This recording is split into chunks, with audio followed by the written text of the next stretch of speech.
আমি সরকারের কথা ছাড়া আমি এখান থেকে কোনো পদত্যাগ করার কোনো স্কোপ আমার নাই। ওনাকে আমরা টেনে হিস্ট্রি বের করব। জনগণের চিন্তা ওনার নাই। সাবেক প্রধানমন্ত্রী শেখ হাসিনার শাসনামলের প্রভাব খাটিয়ে 2011 সাল থেকে এমডি পদ দখল করে আছেন চট্টগ্রামের আলোচিত চরিত্র ওয়াসার ব্যবস্থাপনা পরিচালক একেএম ফজলুল্লাহ। সরকার পতন হলেও এমডি পদে বহাল তবিয়তে অফিস কার্যক্রম পরিচালনা করছেন তিনি। 2000 সালে তত্ত্বাবধায়ক প্রকৌশলী হিসেবে অবসর নিলেও চাকরি জীবনে অনিয়মে জড়িয়ে হয়েছিলেন বহিষ্কার। পরবর্তীতে একটি কোঅপারেটিভ প্রতিষ্ঠানের চেয়ারম্যান হয়ে জড়ান আত্মসাতে। 2 দফায় গ্রেপ্তার হয়ে কারাভোগও করেন তিনি। আওয়ামী লীগ সরকার ক্ষমতায় আসার পর 2009 সালে ফের ওয়াসার বোর্ড চেয়ারম্যান হিসেবে চুক্তিভিত্তিক নিয়োগ পান তিনি। এরপর 2011 সাল থেকে আওয়ামী লীগ সরকারের প্রভাব খাটিয়ে এমডি পদ দখল করে এখনও আছেন বহাল তবিয়তে।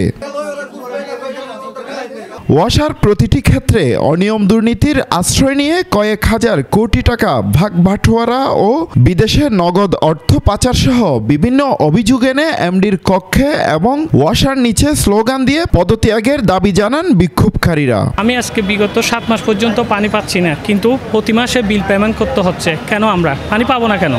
পানি তো সব জায়গায় আছে, আমাদের প্রক্রিয়া এলাকায় পানি পাচ্ছি না কেন? কয়েকবার বেশ ওয়াসার অফিসে যোগাযোগ হয়েছে, করতেছি, করে যাচ্ছি, এটাই শুধু আমাদেরকে বলে বলে সান্ত্বনা দিচ্ছে, কিন্তু আমরা পানি পাচ্ছি না। দীর্ঘদিন ওয়াসার এমডি তার দুর্নীতি, তার মানে সমস্ত কিছু দুর্নীতির মাধ্যমে এই ওয়াসা চট্টগ্রামবাসীকে অবরুদ্ধ করে, চট্টগ্রামবাসীকে পানি, খারাপ পানি দিয়ে, কোথাও কোথাও পানি না দিয়ে আমাদেরকে অসুস্থতা করে, আমাদের ক্ষতি করে। উনি বলতে চাচ্ছেন যে সরকার যদি ওনাকে রাখে উনি থাকবেন।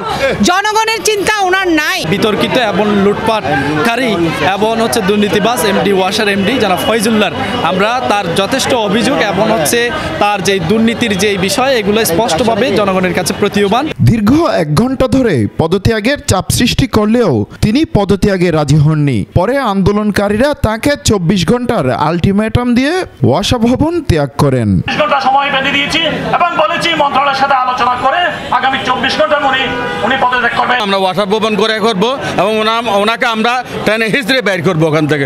এমডিকে যেই রাখতে চাই তাদের ঘরে রাখবো, এই ওয়াসা ভবনে আমরা রাখবো না, এটা আমি বলে যাচ্ছি।